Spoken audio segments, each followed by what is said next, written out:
सभी को जय हिंद दोस्तों, आप सभी का हार्दिक स्वागत है हिंद रिएक्शन पे। आशा करता हूँ कि आप सभी लोग बहुत अच्छे होंगे। तो आज हम आपके लिए लेटेस्ट और एक बहुत ही स्पेशल वीडियो लेकर आए जिसमें आप देखेंगे पाकिस्तान की मशहूर पत्रकार और हम सबकी चहेती आरजू काज़मी जी की जबरदस्त जिज्ञासा महाकुंभ को लेके और उनके सवालों का जवाब देंगे भारत के जबरदस्त जियोपॉलिटिकल एक्सपर्ट संजय दीक्षित साहब। तो ये वीडियो काफी इंटरेस्टिंग होगी, आपको बहुत कुछ जानने को मिलेगा, तो इसे अंत तक देखें और चैनल पे नए हैं तो चैनल को सब्सक्राइब कर दें। तो चलिए पहले ये वीडियो देखते हैं और अंत में इसके बारे में बात करेंगे। जय हिंद, जय भारत। आपसे कि ये तकरीबन 40 डेज का होगा। हाँ, ये शुरू होगा, ये मकर संक्रांति से शुरू होता है क्योंकि ये मकरस्थ कुंभ है, यानी मकर में जो कुंभ होता है ये आपका एक होता है सिंहस्थ। ये सिंहस्थ होता है जब सिंह राशि में आता है। वो सिंह राशि आती है लगभग आपके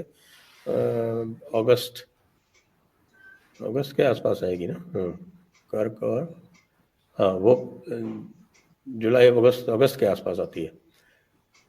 तो वो तो नासिक और इसके उज्जैन वाले तो इस टाइम पे होते हैं। ये जब सूर्य मकर में आता है यानी मकर संक्रांति से आरंभ होगा। मकर संक्रांति मकर संक्रांति के एक दिन पहले यानी 14th को मकर संक्रांति है। It will start on 13th January and it will go on till I think 6th फरवरी। वो माघ पूर्णिमा तक चलेगा। बिल्कुल, लेकिन सर इसको लेकर एक मैं देख रही थी आपके टीवी चैनल्स पे बड़ी कंट्रोवर्सी हो रही थी। कुछ मौलाना भी बैठे हुए थे और एक झगड़ा चल रहा था। ये क्या हो रहा है? सुना है वहां पर उन्होंने वो वक्फ बोर्ड वालों ने क्या वो जमीन भी कह दी कि हमारी है। एक मौलाना है साहब, उन्होंने कहा कि ये जमीन वक्फ की है, पूरी दुनिया ही वक्फ की है। तो फिर तो उनकी भी ये पाकिस्तान में कोई वक्फ बोर्ड नहीं है क्या? सर है, लेकिन वो तो और तरह से काम करता है। यहाँ पे ये चीजें यहाँ नहीं चल रही होती, बस ये बस ऐसे बना के साइड पे छोड़ दिया है। अच्छा, मतलब वो कोई वक्फ का रख रखाव नहीं करता, जमीनें दूसरों की क्लेम नहीं करता, ये सब काम नहीं करता। नहीं तो सर ये क्या इशू बना हुआ है? मौलाना को इतनी पावर आपने दी नहीं कि साहब वो हर किसी की जमीन हड़प सके। लेकिन सर आप लोगों ने दी है ना, तो ये भी कहा जा रहा है कि वहां पे मुस्लिम्स को स्टॉल लगाने नहीं दिया जा रहा, उनको वो वहां पे बिजनेस नहीं कर सकते कुंभ मेले के उसमें फेस्टिवल में। ये सब क्या हो रहा है? पहले कौन सी, पहले वक्फ वाली बात करें या जो सर आपकी मर्जी। हाँ, तो ये पहले तो वक्फ की बात कर लेते हैं। देखिए ऐसा है कि यहाँ वक्फ नहीं, औकाफ वाले हैं। यहाँ पर औकाफ के नाम से है जो हमारे है ना, प्लूरल है औकाफ। अच्छा, वक्फ का प्लूरल है औकाफ, क्योंकि उनके अंडर वो होते हैं गुरुद्वारे और मंदिर और ये सब। मगर वो तो मंदिर भी उनके अंदर में होते हैं। हाँ, क्योंकि वो तो ये तो बड़ा प्रोग्रेसिव है। मैं अभी सजेस्ट करूंगा मोदी जी को, कह रहे साहब ये पाकिस्तान में तो औकाफ के अंडर में क्योंकि हमारे ये भी कर दीजिए, अच्छा हो जाएगा। क्योंकि सर हमारे एक जानने वाले हैं, वो किसी गुरुद्वारे में रहते थे, ठीक है, पिंडी में गुरुद्वारे में उनको घर मिला हुआ था। तो उन्होंने कहा कि ये हम औकाफ वालों से खरीद रहे हैं। तो उससे मुझे लगा कि औकाफ का कोई कनेक्शन है उसमें। किराए पे लिया हुआ था उन्होंने, रेंट पे लिया हुआ था, गुरुद्वारे में रहते थे जी। तो वो एक मौलाना है शहाबुद्दीन रिजवी, बरेलवी हैं वो। अब उन्होंने क्लेम कर डाला कि साहब कि मेरे को एक सरताज मियाँ का फ़ोन आया था। वो सरताज मियाँ ने बताया मुझको कि साहब कि यहाँ की जो ये ज़मीन है, इसमें से 54 बीघा ज़मीन जो है वो वक्फ बोर्ड की है, और ये वक्फ बोर्ड की ज़मीन पर हमने जो है वो बड़े आप लोगों के साथ में रियायत करके और इस पर आपको सारा काम करने दिया है, वरना आपका ये कुंभ ना हो पाता। और उसके बाद भी आप जो है वो मुसलमानों को यहाँ ठेला और ये सब नहीं लगाने दे रहे। तो इसलिए जो है मैं आपका वक्फ जो है वो कैंसिल करा दूंगा, ये सॉरी महाकुंभ कैंसिल करा दूंगा। मैं कहूँगा वक्फ बोर्ड से कि अपनी ज़मीन ले ले। तो ये मौलाना साहब ने, ये मज़े की बात ये है कि वक्फ बोर्ड ने ऐसा कोई क्लेम नहीं किया, मौलाना ने क्लेम कर दिया। फिर मौलाना से लोगों ने पूछा कि भाई ये तो बताओ कि इसके कागजात कहाँ है, जो तुम क्लेम कर रहे हो इसका कोई कागज तो होगा, कुछ बताओ। तो मौलाना कहा कि नहीं, मेरे पास कोई कागज नहीं है, देखिए मेरे पास कोई कागजात नहीं है, लेकिन मुझको सरताज मियाँ ने बताया। तो भाई मियाँ का कुछ फ़ोन नंबर दो, सरताज मियाँ का कुछ बता दो, तो लोगों ने सरताज मियाँ को भी ढूंढना कोशिश की, तो सरताज मियाँ भी नहीं मिले। तो ना सरताज मियाँ मिले, ना कागजात मिले। लेकिन मौलवी साहब कह रहे हैं कि 54 बीघा ज़मीन है और सारा वक्त, सारा जो कुंभ है उसी के ऊपर होता है। और वैसे मैं आपको बता दूं कि जो टोटल लैंड जो है वो इसके लिए ली गई है, जो जिसपे वो होता है, वो 16,000 बीघे है। कितनी? 16,000। तो वो 16,000 बीघे जमीन में वो कह रहे हैं वो 54 बीघे हमारी है साहब, और उसके कागजात नहीं बता रहे। 16 में से 54 कैसे हो सकते? 16 में से 54? 16,000। अच्छा, 16,000 में से 54, ओके, 16,000 में से 54। ठीक। तो ये पॉइंट नंबर ये हो गया, मतलब जैसे कि वो हमारे योगी जी कहते हैं ना कि ये लैंड माफिया बन गया है, तो सही बात तो यही है कि यहाँ भारत में जो इन्होंने एक कानून बनाया 1995 में, उसमें इनको इतने इनॉर्मस स्वीपिंग पावर दे दिए कि they can claim anybody's land, and after that fellow has no right, he has to go and reclaim that land. Even government can not do it. Government को भी अगर किसी की ज़मीन चाहिए होती है तो उसको बाकायदा नोटिस जाएगा, प्रोसीडिंग्स होंगी, लीगल प्रोसीडिंग्स होंगी, उसके बाद वो लैंड अक्वायर भी करनी होगी गवर्नमेंट, तो पूरा प्रोसीजर है। लेकिन अब वक्त को अनलिमिटेड है। क्यों साहब? हमने पूछा कई लोगों से, तो मौलाना ने कहा ऐसे ही, हुजूर आपको पता नहीं है, ये पूरी ज़मीन जो है ये कायनात ही अल्लाह की है और ये अल्लाह के बंदों की है। आप लोगों का, काफिरों का यहाँ क्या हुकूक है?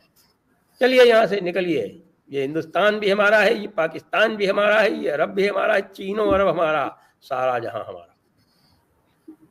तो ये तो साहब बात हो गई वक्फ की, क्योंकि जैसे वो कहते हैं ना हमास वाले, ये पूरी जमीन वक्फ है। एक आपकी थियोलॉजी में लिखा हुआ है, आप जो है, आपको मैंने कई बार रेफरेंस दिए, आप उसको देखती तो है नहीं। आज जरूर देखिएगा जाके वापस कि वो ये कहते हैं कि साहब कि जहाँ भी कहीं इस्लामी रूल रहा है वो पूरी ज़मीन जो है वो दारुल खिलाफा है और उस पर केवल और केवल मुसलमानों का हक है, और अगर उनको हक नहीं मिलता है तो उनको ये हक है कि वो जिहाद करें। तो इसलिए यहाँ वो लगातार जिहाद करते रहते हैं, कहते हैं कि देखो भाई ये यहाँ से मुगलिया सल्तनत से अंग्रेज़ों ने लिया था, उनको वापस मुगलिया को यानी मुसलमानों को करना चाहिए था, और वो नहीं करके उन्होंने हिंदुओं को दे दिया और एक छोटा सा टुकड़ा पाकिस्तान हमको पकड़ा दिया। ये मुल्ला लॉजिक है। लेकिन सर मुल्ला लॉजिक तो पाकिस्तान में चलेगी ना, आपके यहाँ क्या चल रही है? आपके यहाँ जो है वो पाकिस्तान का हिस्सा तो नहीं है, तो वो जो ये तमाशे कर रहे हैं टीवी पे, तो वो धाएं धाएं हो रही थी कि ना पूछे, और वो लगे हुए थे जी हमें कारोबार नहीं करने दिया जा रहा वहां पे। नहीं तो कारोबार क्यों करना है भाई? मस्जिद के अंदर कारोबार करने देते हो क्या किसी को? तब तो कह रहा है काफिर नहीं आएगा यहाँ पे। तो ये जो रिलेशंस हैं ये रेसिप्रोकल बेसिस पे होते हैं, ये एक तरफा नहीं हो सकते। ये अलग तो सर बात क्या है वाकई रोका जा रहा है? सर वाकई रोका जा रहा है मुस्लिम्स को वहां पे स्टॉल वगैरह से? सरकार ने नहीं रोका है, लेकिन अखाड़ा परिषद जो है वो इसलिए किया है क्योंकि अभी पिछले दिनों में बहुत सारे केसेस आए जिसमें वो कोई रोटियों में थूक रहे हैं, कोई फलों में कोई पेशाब मिला रहा है, कोई ये कर रहा है, वो कर रहा है, और ये सारे के सारे जितने भी ऐसे केसेस आए सारे मुसलमानों के उससे आए। वैसे ही ये वाला पागलपन हमारे यहाँ नहीं है, ये जो आपके यहाँ चलता है ना, थूक रहे हैं और क्या क्या कर रहे हैं। उनको तो काफिरों को पाक करना है ना। आप क्या काफिर है ही नहीं तो किसको पाक करेंगे? तो खुद ही पाक है, पहले से पाकिस्तान है। तो वो जो जुनून है कि साहब काफिरों को पाक करना है, वही जुनून तो है ना जो थोड़े बहुत जो बचे हुए हैं हिंदू पाकिस्तान में उनको भी कन्वर्ट करना है, उनको पाक करते हैं। वो भाई वो बहुत अच्छा सवाब का काम करते हैं। लेकिन अजीब सी बात है। लेकिन भारत वो एरिया जरूर हमारा, मैं मानती हूँ, इसलिए कि वहाँ इलाहाबाद या प्रयागराज का जो आपको मैंने बताया भी था जो हाई कोर्ट है, वहां पे तो मेरे ग्रेट ग्रैंडफादर जो थे वो जज भी थे, तो इसलिए सर मेरा तो राइट बनता है। मैं आपको तरीका बताता हूँ। वैसे तो एक बात आपको बताऊंगा, इलाहाबाद हाई कोर्ट में भी एक उस पे भी वक्फ ने अपना दावा कर दिया था। ये किस्सा नहीं पता होगा आपको? नहीं, ये कब हुआ? हाँ साहब, ये क्या है कि इलाहाबाद हाई कोर्ट में किसी लोगों को कोई एक कोई खाली जगह थी, वहाँ पे जुम्मे की नमाज पढ़ा करते थे, तो उन्होंने कोई चीफ जस्टिस साहब थे, उनसे ये दरख्वास्त की कि साहब इसको थोड़ा ये जो है ये हमको दे दीजिए, इन द सेंस दे दीजिए, मतलब इसको ईयर मार्क कर दीजिए, हम यहाँ नमाज पढ़ लिया करें। उन्होंने उसको ईयर मार्क कर दिया। कुछ दिनों बाद जब कोर्ट को ज़रूरत पड़ी उस ज़मीन की, वहाँ को चेम्बर वगैरह बनाने थे, तो उन्होंने कहा साहब ये तो कोर्ट में चले गए। कोर्ट में उनके खिलाफ फैसला हो गया, तो उसको उन्होंने वक्फ को दे दिया कि साहब मैंने तो इसको वक्फ कर दिया। अरे भैया तुम्हारी ज़मीन नहीं, तुमने वक्फ कर दिया?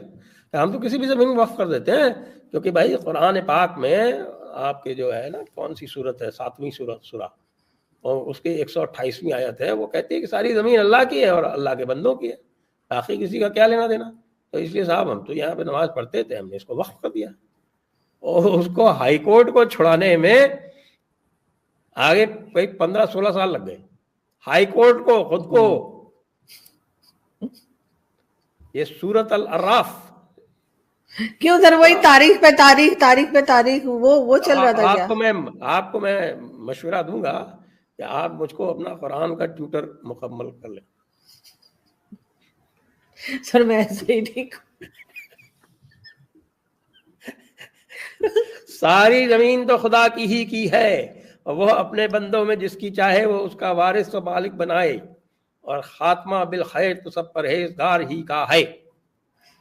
अरे भाई आपके मौलाना तो टीवी पे बहुत लड़ते हैं। अरे साहब, एक पूरा मौलाना देखने के को जो साजिद रशीदी है ना आपके खास, उनको एक बार हमारी कौन है ये, क्या नाम है इनका, अंबर जैदी साहिबा, इन्होंने मेरे से आमना सामना करा दिया।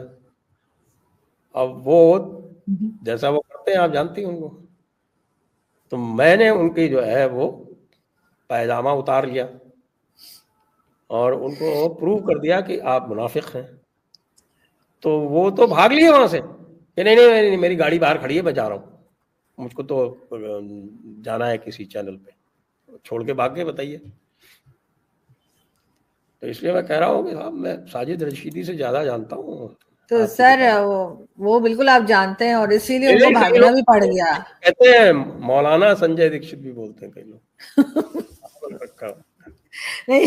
नहीं सर, आपकी नॉलेज है, आपकी स्टडी है, इससे तो कोई इनकार नहीं कर सकता। इससे तो बिल्कुल आपको, इसीलिए हर क्वेश्चन का आपके पास रिप्लाई होता है और पूरी तरह से पढ़कर होता है। इस बात को तो सब मानते हैं, चाहे वो पाकिस्तान में बैठे लोग हो, चाहे वो हिंदुस्तान में, उससे वो तो आपको चैलेंज नहीं हो सकता। अमर चीमा नहीं मानता। अच्छा, पता नहीं आपका सामना हुआ है क्या चीमा साहब से? मैं 2-3 बार गया उनके पास। अच्छा। वो तो बहस करना शुरू कर देते हैं। मैंने पूछा कि यार तुमने मुझको बुलाया एज अ गेस्ट, तो मुझको बोलने तो दो। खैर उनकी अपनी मर्जी है, लेकिन मेरा नहीं ख्याल कि कोई वो आपसे कोई इनकार कर सकता है। बहुत शुक्रिया सर कि आपने आज ज्वाइन किया, हमेशा की तरह बहुत अच्छा लगा। बहुत जल्द फिर मिलेंगे। Thank you. दोस्तों आशा करता हूँ कि वीडियो को आपने अंत तक देखा होगा और आरजू कासमी जी और संजय दीक्षित साहब का ये पूरा डिस्कशन आपको काफी पसंद आया होगा, और इस वीडियो में आपको बहुत सारी जानकारी मिली होगी, खासकर महाकुंभ को लेकर। तो ये वीडियो अगर आपको पसंद आई है, इसे लाइक और शेयर जरूर कर दें, और अपने विचार हमें कमेंट सेक्शन में लिखकर जरूर बताएं। और एक बार फिर चैनल पे नए हैं तो चैनल को सब्सक्राइब कर दें। जय हिंद, जय भारत।